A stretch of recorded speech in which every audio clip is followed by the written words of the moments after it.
महाराष्ट्र राज्य मंत्रिमंडळाने नुकताच राखीव प्रवर्गातील गुणवंत उमेदवाराला खुल्या प्रवर्गामध्ये निवड अपात्र ठरवणारा निर्णय घेतला असून हा निर्णय म्हणजे डॉक्टर बाबासाहेब आंबेडकरांनी भारताला दिलेल्या संविधान विरोधी आहे।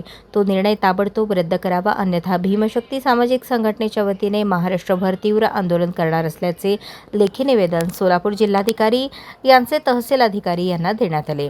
तसेच नांदेड जिल्हा धर्माबाद तालुक्यात मस्ती या गावी डॉक्टर बाबासाहेब आंबेडकर यांची 135वी जयंती पहिल्यांदाच करण्यात आली, म्हणून तेथील जातीयवादी मनूच्या अवलादीने मस्ती येथील भीमनगरवर सशस्त्र हल्ला करून अनेक लोकांना जखमी केले। येथील उच्चशिक्षित बौद्धांवर पॉस्कोसारखे खोटे गुन्हे दाखल करण्यात आले। या घटनेचा सुद्धा निषेध भीमशक्तीच्या वतीने निवेदनामार्फत करण्यात आला आहे।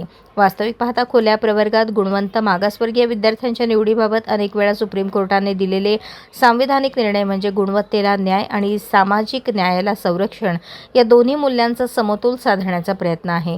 त्यामुळे खुल्या प्रवर्गाचा प्रश्न हा केवळ प्रशासकीय धोरणाचा विषय नसून भारतीय राज्यघटना तत्वाशी संबंधित असा मूलभूत प्रस्तावबंध आहे।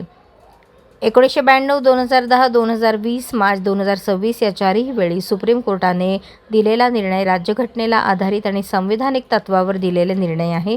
त्यामुळे महाराष्ट्र शासनाने घेतलेले निर्णय म्हणजे घटनाविरोधी, संविधानविरोधी असून ते ताबडतोब निर्णय रद्द करण्यात यावा अशी मागणी निवेदनामध्ये करण्यात आली आहे। यावेळी भीमशक्ती सामाजिक संघटनेचे सुबोध वाघमोडे, नागेश बंगाळे, राजाभाऊ कदम, मेजर सुखदेव साबळे, सलीम मुल्ला, प्रेमलता वाघमारे, इब्राहिम शेख, संदीप ससाणे, समीर मुजावर, शशिकांत बिरजू, नागेश गायकवाड, के.एम. कांबळे, कीर्ती शिवशरण, रविराज चंद्रकर, विजय कोल्लू, नरसिंह सानेपागुल, बागुल, शोभाताई बॉम्बे प्रमुख कार्यकर्ते व पदाधिकारी उपस्थित होते।